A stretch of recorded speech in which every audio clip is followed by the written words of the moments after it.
تین خدا ہیں، اللہ، سیدہ مریم اور سیدنا عیسیٰ ابن مریم۔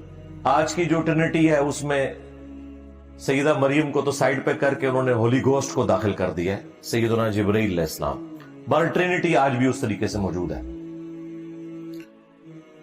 پھر آگے چل کے اللہ تعالیٰ نے فرمایا کہ مل مسیح ابن مریم الا رسول، عیسیٰ ابن مریم تو نہیں تھے مگر ایک رسول، قد خلت من قبلہ الرسل، ان سے پہلے بھی رسول گزر چکے ہیں، وامہ صدیقہ، ان کی ماں ایک سچی عورت تھی، کانا یاکلان الطعام، دونوں کھانا کھایا کرتے تھے، دونوں روٹی کھانے کے محتاج تھے۔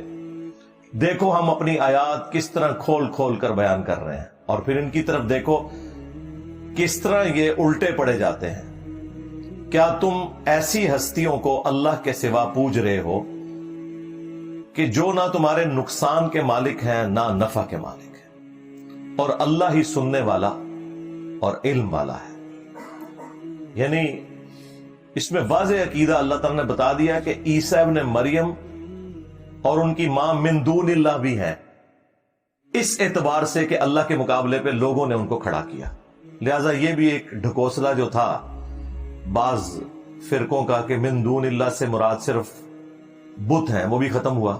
نمبر 2، نہ صرف ان کی پرستش کی نفی کی بلکہ ساتھ یہ کہا کہ یہ تمہارے نفع نقصان کے مالک بھی نہیں ہیں۔ لہذا ان لوگوں کا بھی دروازہ بند ہو گیا جو یہ کہتے تھے کہ ہم میں اور کرسچنز میں یہ فرق ہے کہ کرسچن جو ہیں وہ اللہ کے پیغمبر کی عبادت کرتے ہیں، اس کی ماں کو پوجتے ہیں، ہم تو اولیاء اللہ اور انبیاء کی عبادت نہیں کرتے، ہم تو انہیں اللہ کا بندہ مانتے ہیں۔ تو اس پہ میں نے کہا تھا نہ، آگے چل، آگے لکھا ہوا ہے کہ نہ وہ تیرے نفع کے مالک ہیں نہ نقصان کے۔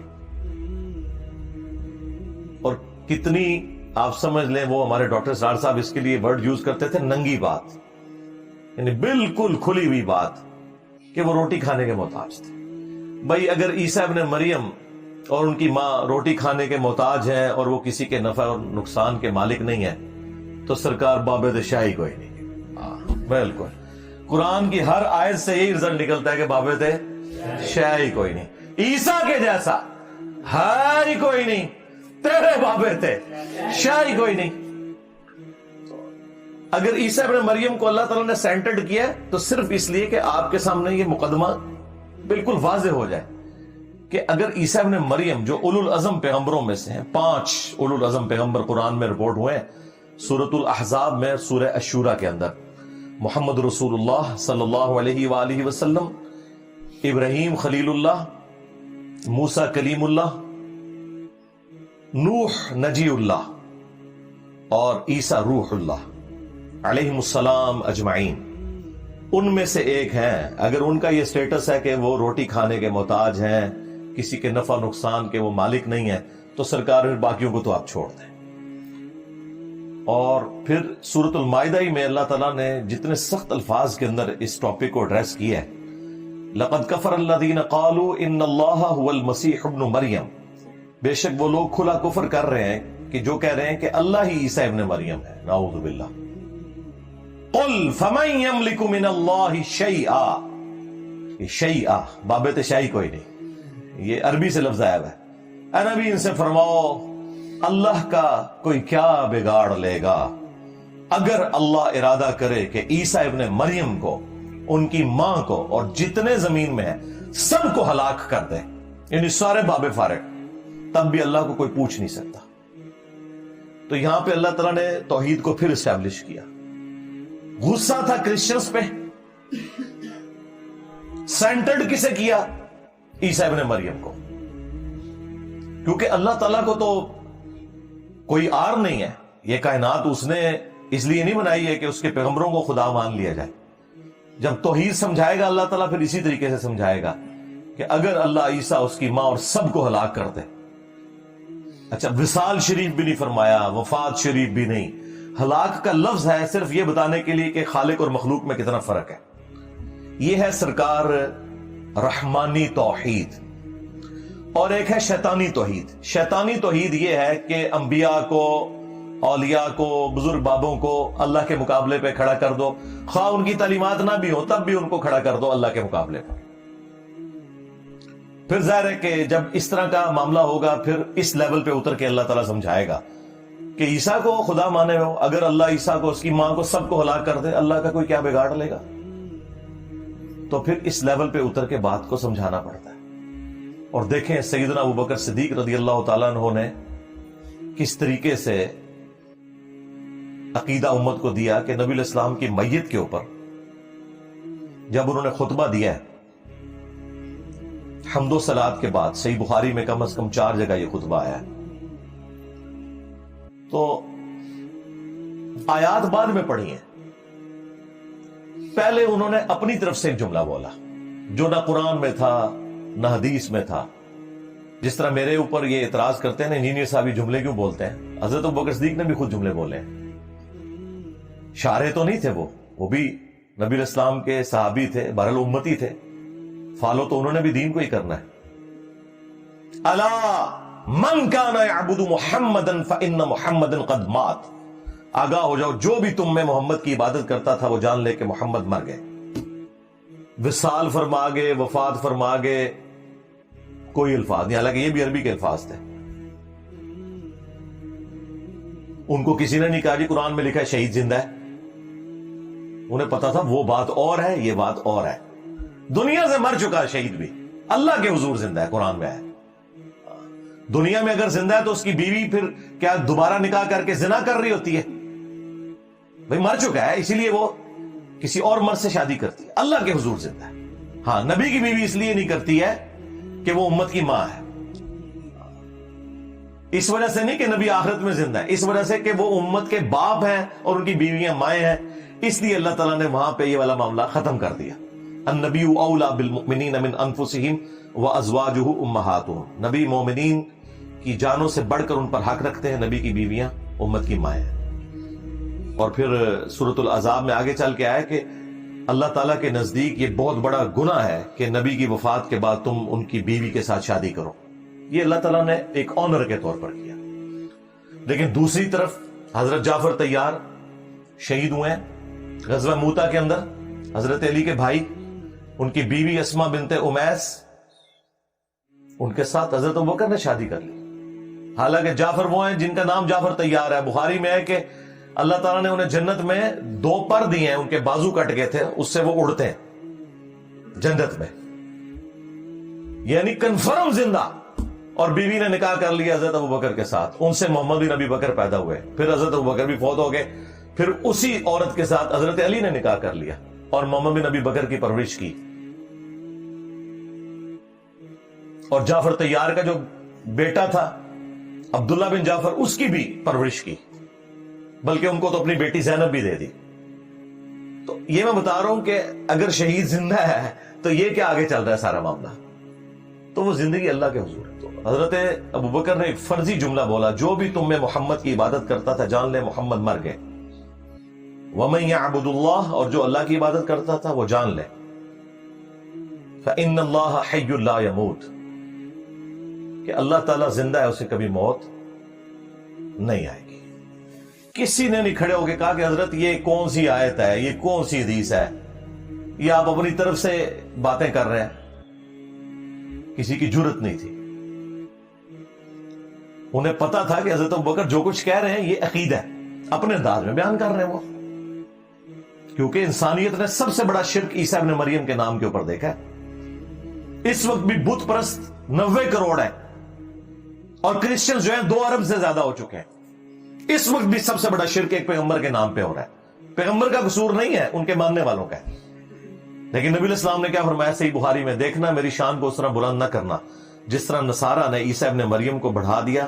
میں اللہ کا بندہ اور اس کا رسول ہوں، مجھے اللہ کا بندہ اور اس کا رسول کہنا، یہ چیز تھی حضرت ابوبکر کے سامنے۔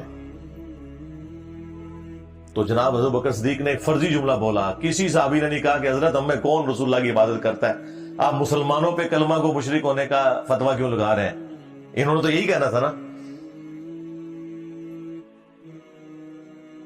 یہ سب کچھ کہنے کے بعد انہوں نے آیت پڑھی۔ میں تو بڑی احتیاط کرتا ہوں، پہلے آیت پڑھتا ہوں، پھر حدیث پڑھتا ہوں، پھر کہتا ہوں بابد شاہی کوئی نہیں۔ لیکن حضرت ابوبکر صدیق نے پہلے اپنا جملہ بولا کہ جو محمد کی عبادت کرتا تھا جان لے کہ محمد مر چکے، اور جو اللہ کی عبادت کرتا ہے وہ جان لے کہ اللہ تعالیٰ زندہ ہے، اسے موت نہیں آئے گی۔ پھر کہا کہ قرآن میں آیت ہے وَمَا مُحَمَّدٌ إِلَّا رَسُولٌ قَدْ خَلَتْ مِن قَبْلِهِ الرُّسُلُ أَفَإِن مَاتَ أَوْ قُتِلَ انقلبتم عَلَىٰ أَعْقَابِكُمْ، محمد تو نہیں مگر ایک رسول، اگر یہ مر جائیں یا قتل ہو جائیں تو کیا تم دین سے الٹے قدم پھر جاؤ گے؟ یعنی نبی علیہ السلام پہ تو احسان نہیں کیا نا تم نے اپنی آخرت کے لیے کلمہ پڑھا۔ پھر پڑھا انکا میتون وانہم میتون، اے نبی تمہیں بھی مرنا ہے، تمہارے مخالفین کو بھی مرنا ہے، اور پھر تم اللہ کے حضور قیامت کے دن جھگڑا کرو گے، اللہ تعالیٰ فیصلہ کر دے گا۔ آیات بعد میں پڑھی، عقیدہ پہلے دیا۔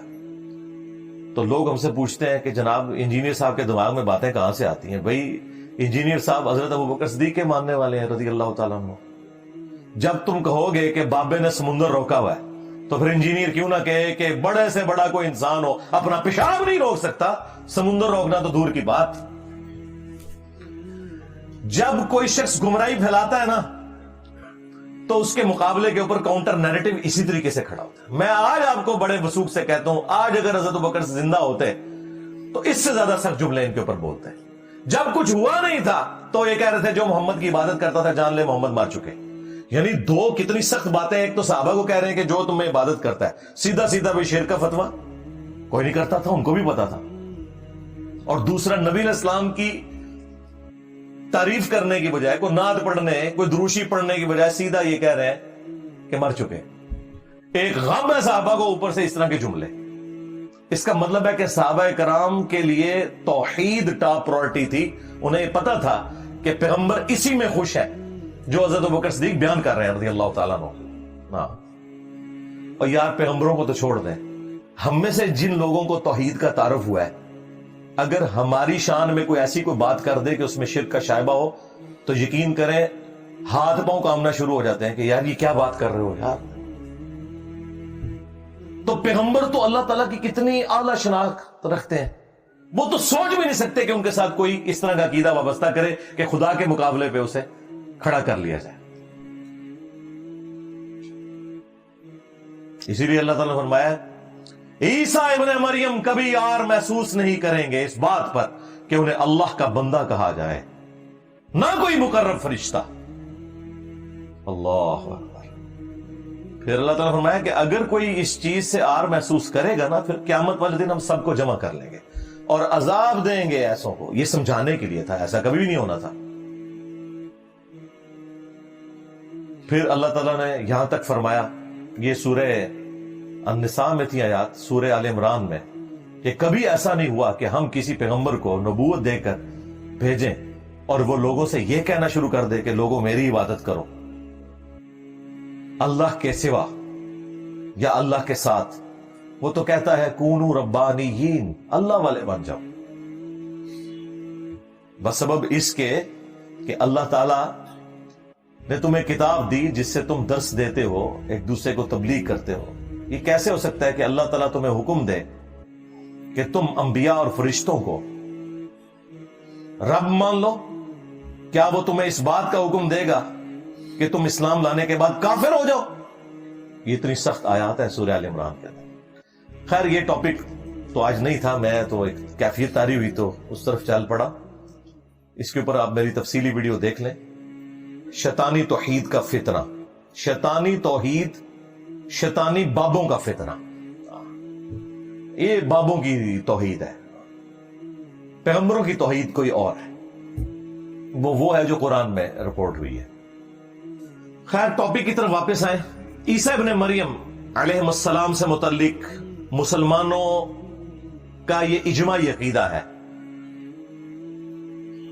5 جملوں میں وہ عقیدہ بیان کر دیتا ہوں۔ نمبر 1، عیسیٰ ابن مریم علیہ السلام کو اللہ تعالیٰ نے 33 سال کی عمر میں، 33 ایئرز کی ایج میں زندہ آسمانوں پر اٹھا لیا۔ نمبر 2، عیسیٰ ابن مریم علیہ السلام قیامت سے پہلے ایک دفعہ اس دنیا میں دوبارہ تشریف لائیں گے۔ نمبر 3، عیسیٰ ابن مریم جب قرب قیامت میں آئیں گے تو وہ ایک عادل حکمران کے طور پر نازل ہوں گے، صلیب کو توڑ دیں گے، اہل کتاب ایمان لے آئیں گے، دجال کو قتل کریں گے، جزیہ موقوف کر دیں گے، پوری دنیا پہ اسلام کی حکومت ہوگی انشاءاللہ۔ امام مہدی ان کے لیے گراؤنڈز بنائیں گے، لیکن الٹیمیٹلی جب عیسیٰ ابن مریم آئیں گے تو یہ لیڈرشپ عیسیٰ ابن مریم کے سپرد کر دی جائے گی، کیونکہ دجال کا فتنہ ایک اتنا ایکسٹراڈنری فتنہ ہے کہ وہ دنیا کے انسانوں کے قابو میں آنے والا نہیں ہے، اس کے لیے پھر بڑی پرسنالٹی چاہیے، اور وہ عیسیٰ ابن مریم۔ اور نمبر 4، وہ 40 سال تک دنیا میں حکومت کریں گے، اسی دوران وہ شادی بھی کریں گے، ان کے بچے بھی ہوں گے، یعنی ان کی عمر 73 ایئرز ہوگی، 33 وہ جو دنیا میں گزار چکے، 40 ابھی انہوں نے گزارنی ہے۔ اور نمبر 5 عقیدہ ان کے بارے میں یہ ہے کہ جب وہ فوت ہوں گے، مسلمان ان کا جنازہ پڑھ کے انہیں قبر رسول صلی اللہ علیہ وآلہ وسلم کے ساتھ روضہ شریف میں دفن کریں گے۔ یہ جو 5 عقیدے ہیں نا، یہ قرآن و سنت کے اندر بڑی تفصیل کے ساتھ بیان ہوئے ہیں، اور سب سے بڑی بات یہ ہے کہ امت میں ان 5 عقائد کے معاملے میں کوئی اختلاف نہیں ہے۔ یہ چند وہ مسائل جن کے اوپر اجماع امت ہے، ان میں سے ایک ہے۔ ویسے کوئی شخص اٹھ کے ختم نبوت کا معنی بدل کے تو غلام احمد قادیانی دجال کی طرح فتنہ کھڑا کر دے، تو ہم اسے یہ کہیں گے بھئی ختم نبوت کا عقیدہ جو تم بیان کر رہے ہو، اس طرح کا ختم نبوت کا عقیدہ امتی نبی والا تو کبھی نہیں رہا، یہ تمہاری خرافات ہے۔ اسی طریقے سے آج کا کوئی فلاسفر یا کوئی ماڈرن عالم دین کھڑا ہو کے کہتا ہے کہ نہیں میں اس عقیدے کو نہیں مانتا، تو بھی تمہاری خرافات ہے۔ قرآن و سنت اور اجماع امت کے ساتھ تمہارے اس عقیدے کا کوئی تعلق نہیں، تمہاری گمراہی کے لیے اتنا ہی کافی ہے۔ اجماع امت اتنی بڑی دلیل ہے کہ قرآن کی اتھینٹسٹی اجماع امت ہے۔ یہ امت نے عملی تواتر اور اجماع سے قرآن ٹرانسفر کیا ہے، ہمارے سامنے نہیں نازل ہوا، یہ ذہن میں رکھیے گا۔ اور اجماع سے مراد ہوتا ہے جب پوری امت کا ایک عقیدہ ہو۔ ہاں اگر اختلاف پایا جاتا ہو پھر وہ اجماع امت نہیں ہوتا۔ تو جس طرح قرآن کے بارے میں یہ اجماعی عقیدہ ہے کہ یہ محفوظ ہے کتاب، سنی ہو شیعہ ہو جتنے بھی ان کے آف شوٹس ہوں سب کا یہی عقیدہ ہے، اس طرح یہ والا جو عقیدہ عیسیٰ ابن مریم والا، اس کے اوپر نہ صرف ود ان اسلام یا مسلمانوں میں اجماع ہے بلکہ انسانیت کا اجماع ہے۔ جیوز اور کرسچنز بھی مانتے ہیں، خیر ان کے ماننے میں اور ہمارے ماننے میں فرق ہے، لیکن بہرحال ایک پرسنالٹی کے بارے میں سب متفق ہیں۔ تو اس حوالے سے جو لوگ چیزیں نکالتے رہتے ہیں ان کی کوئی اہمیت نہیں ہے۔ نبی الاسلام نے واضح فرمایا تھا، المستدرک للحاکم میں حدیث ہے، المعجم الکبیر طبرانی کے اندر بھی یہ روایت موجود ہے، اور سورہ النساء کی آیت نمبر 115 اسے سپورٹیو ہے کہ میری امت کبھی بھی گمراہی پر جمع نہیں ہوگی، جماعت پہ اللہ کا ہاتھ رہے گا۔ یعنی پوری امت اگر کوئی عقیدہ بتا رہی ہوگی نا، وہ کبھی گمراہی پہ مبنی نہیں ہوگا۔ مثلا پوری امت بتاتی ہے کہ نمازیں 5 ہیں، پوری امت بتاتی ہے کہ نماز قبلہ رخ ہو کے پڑھنی ہے، پوری امت بتاتی ہے کہ فجر کے 2 فرض ہیں، ظہر کے 4، عصر کے 4، 3 مغرب کے اور 4 عشاء کے۔ یہ اجماعی عقیدہ ہے۔ پوری امت کا عقیدہ ہے کہ مرنے کے بعد مسلمان کو غسل دے کر کفن دے کر قبلہ رخ قبر میں رکھنا ہے اور اس کا جنازہ بھی پڑھنا ہے۔ یہ ایگریڈ اپون چیز ہے، یہ اجماع امت والی چیز ہے۔ اسی طریقے سے حیات مسیح اور نزول مسیح علیہ السلام کے اوپر بھی امت کا اجماع ہے۔